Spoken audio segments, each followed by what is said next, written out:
Hickory Estates, single family, multi-story, which means 4 to 7 stories, wood framed homes between the 1920s to 1940.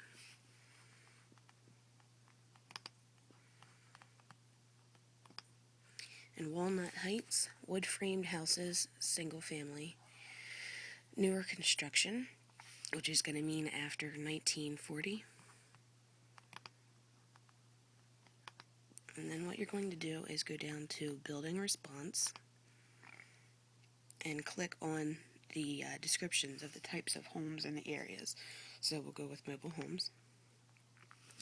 Here it gives you a description, and this is all pretty useful information. I